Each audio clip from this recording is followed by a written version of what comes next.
જય શ્રી કૃષ્ણ, જય માતાજી ફ્રેન્ડ્સ, કેચીસ કાઠિયાવાડી કિચનમાં તમારું સ્વાગત છે। આજે હું તમારા માટે શિયાળુ સ્પેશિયલ રાયતા મરચાંની જે તમે બારે માસ ખાઈ શકો છો, પણ ખાસ વાત એ છે કે જે લાલ મરચાં જે ખાવામાં ખૂબ જ ટેસ્ટી હોય છે, જે ખાસ કરીને શિયાળામાં જ મળતા હોય છે અને તે ખાવામાં તમે જોઈ શકો છો કેટલા સરસ દેખાઈ રહ્યા છે। જે ભાખરી પરોઠા કે દાળ ભાત શાક એની કોઈ બી ટાઈમ તમે જેને જમણ સાથે લઈ શકો છો। તો ચાલો બનાવવાનું શરૂ કરીએ રાયતા મરચાં। ફ્રેન્ડ્સ, શિયાળાના લાલ મરચાં જે 5 જ મિનિટમાં ઝટપટ બની અને રેડી થઈ જતા હોય છે અને ખાવામાં ખૂબ જ મજા આવતી હોય છે। તો વધારેમાં વધારે 5 મિનિટમાં બની રાયતા મરચાંની રેસીપી લઈને આવી છું।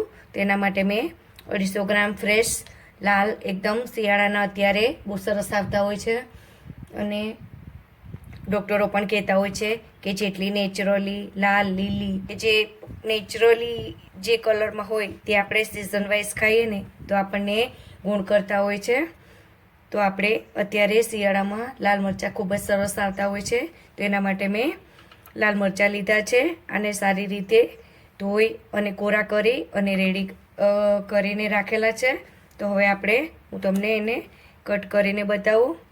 આવી રીતના કોઈ ડાઘા ના હોય તેવા અને આ ફ્રેશ તમે બનાવીને ખાશો ને ફ્રેન્ડ, તો જ્યાં સુધી શિયાળામાં મળતા હોય ને ત્યાં સુધી ફ્રેશ બનાવીને ખાવાના, જે ખાવાની ખૂબ જ મજા આવતી હોય છે। તો આવી રીતે કટ કરી લેશું। પછી જે આ ઘણીવાર એની રગ હોય છે ને તે કાઢી લેવાની ફ્રેન્ડ્સ। ઘણીવાર મરચાં તીખા પણ હોય છે, તો એ ઘણીવાર તીખા લાગતા હોય છે, તો આને કાઢી દેવી અને તમને તીખાશ ભાવતી હોય તો તમે એને રાખી શકો છો। આવી રીતે પહેલાં એકના 2 ભાગ કરી અને બધી રગ કાઢી દઈએ। આવી રીતે એને કાઢી દેવાની છે અને આવી જ રીતે પહેલાં આ ગ્રીન પાર્ટ પણ આવો કાઢી નાખવાનો, જેથી આપણા મરચાં જલ્દી ખરાબ ના થાય।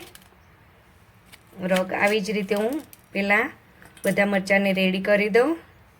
ફ્રેન્ડ્સ, મેં બધાના બી અને રગ કાઢી રેડી કરી લીધા છે, તો તમે એકના 2 પણ કરી શકો છો, પણ આવી રીતે આપણે વચ્ચેથી એક કટ લગાવીશું અને 4 ટુકડા કરશું, જેથી ઘણીવાર કોઈને ઓછું ખાવું હોય, અડધું ખાવું હોય તો મરચાં આપણા બગડતા નથી, વેસ્ટેજ ઓછો થતો હોય છે। એટલે આવી રીતે હું નાના હોય તો 2 અને મોટા છે તો એના આવી રીતે સરસ રીતે 4 કટકા કરી લેવાના છે। તો હું આવી રીતે બધા મરચાંને રેડી કરી લઉં। ફ્રેન્ડ્સ, એ મરચાંની ચીરો કરીને રેડી કરી લીધી છે। તો હવે આપણે રાઈના કુરિયા લેવાના છે, જે આવા હોય છે। રાઈની તમે દાળ પણ કહી શકો છો। તમે સાફ કરી જોઈ લેવાની, ઘણીવાર એમાં કાકરી આવતી હોય છે, તો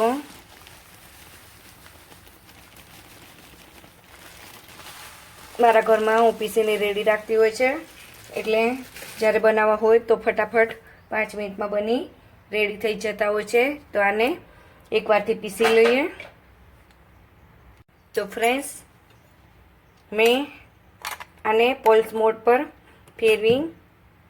ફેરવતું જવાનું છે 1 થી અડધી મિનિટ, એટલે સરસ આવા દરદરા પીસવાના છે। બહુ એનો ફાઇન પાવડર નથી કરવાનો। ઘણા લોકો આખા પણ નાખતા હોય છે, પણ તમે આવા દરદરા પીસીને નાખશો ને ફ્રેન્ડ્સ, તો એ ખાવાની ખૂબ જ મજા આવતી હોય છે। તો હવે આગળની પ્રોસેસ જોઈએ। જેમાં આપણે બનાવીને રાખવાના હોય તેવું વાસણ લઈ લેવાનું છે। તો સૌપ્રથમ આપણે એની અંદર આ જે પીસેલા છે રાઈના કુરિયા, તે તમારે મરચાં પ્રમાણે તમે વધઘટ કરી શકો છો। હું 250 ગ્રામ જેટલા છે એટલે 4 ચમચી જેટલા જે ખાવાની રેગ્યુલર આવે ભરીને મેં લીધેલા છે. એને આવી રીતે આપણે વચ્ચે ખાડો કરીશું. હવે એમાં જે ખાવાની ચમચી આવે એ અડધી ચમચી જેટલી હળદર આવી રીતે નાખીશું. પછી એની વચ્ચે ચપટીથી પણ ઉપર એટલે 1 ચમચી જેટલી હિંગ, જે હિંગનો સ્વાદ ખૂબ સરસ આવતો હોય છે અને તમને ખાવામાં મરચાં નુકસાન પણ નથી કરતા. અને 1 ચમચી જેટલું આપણે જે શાક મસાલિયાની ચમચી હોય ને તે ભરી અને 1/4 ચમચી જેટલું મીઠું, અને શાકની રેગ્યુલર ચમચી તમે ગણો તો 1 આખી મોટી ચમચી ભરી અને મીઠું નાખવાનું. હવે આની અંદર આપણે વધારેની પણ સિંગ તેલ છે જે 1 જ ચમચી જેટલું આપણે એડ કરવાનું છે. અને મરચાંનો સ્વાદ ટેસ્ટ વધે તે માટે આપણે 1 આખું રસથી ભરેલું લીંબુ હોય ત્યાંની અંદર આપણે એડ કરી દેવાનું છે. પૂરેપૂરું નીચી લઈએ. તમારી પાસે તમારા લીંબુ નાના હોય તો તમે 2 લેવાના. મારું લીંબુ મીડિયમ છે પણ એમાં રસ વધારે છે એટલે હું 1 જ લઉં છું. આની અંદર બિયા કે એવું કંઈ બાય ચાન્સ ના જાય એનું ખાસ ધ્યાન રાખવાનું. હવે તેને તરત કાઢી લેવાના, નહીંતર એનો કડવો ટેસ્ટ આવતો હોય છે. હવે આ જે બધું આપણે મિક્સ કર્યું એને સારી રીતે મિક્સ કરી દઈએ. જે નાખ્યું હતું તે અત્યારે તમને આ મરચાં છે ને ફ્રેન્ડ્સ એ તમને ડ્રાય લાગતા હશે. ઘણા બધાના ઘરે અલગ અલગ આ રેસીપી બનતી હોય છે મરચાંની, રાયતા મરચાંની. ઘણા તેલ નથી નાખતા, પણ ફ્રેન્ડ્સ મારા મમ્મીના ઘરે વર્ષોથી આ જ રેસીપી બને છે જે ખાવામાં ખૂબ જ મજા આવતી હોય. અમે નાનપણથી ખાઈને મોટા થયા છે. અને તેલ નાખવાનું રીઝન એક જ છે કે તેલ પ્રિઝર્વેટિવનું કામ કરતું હોય છે. અને તેલ નાખવાથી જે આપણા મરચાં છે ને તેની ઉપર મસાલો સરસ ચોંટી જતો હોય છે અને આપણા મરચાં ખાવામાં સરસ કડક રહેતા હોય છે.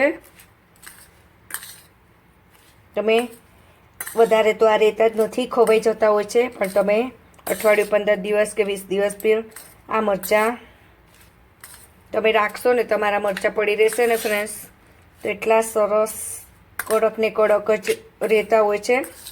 તો આને આવી રીતે સારી રીતે આપણે મિક્સ કરી દેવાનું છે. જેમ જેમ જે આપણે મીઠું, તેલ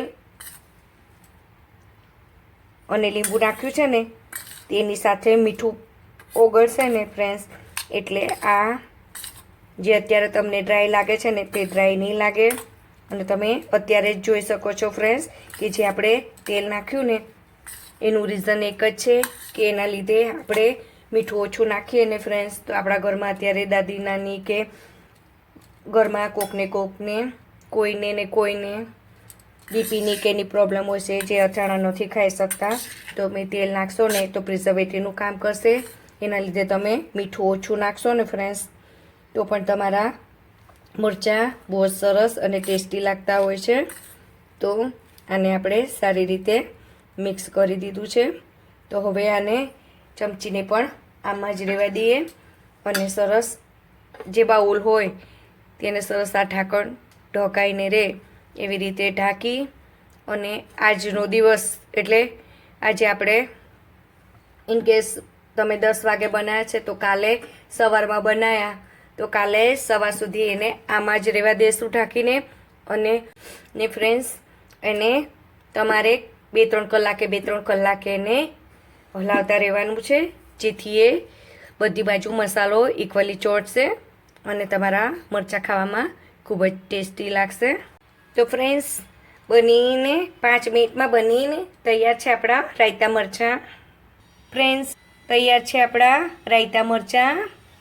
તમને મારી રેસીપી જો ગમતી હોય તો મારી રેસીપીને લાઈક, શેર અને સબસ્ક્રાઈબ કરજો.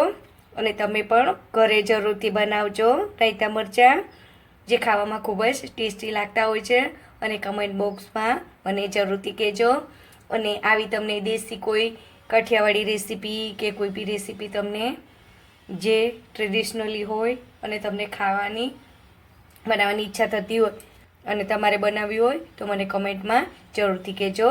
ત્યાં સુધી બધાને જય શ્રી કૃષ્ણ.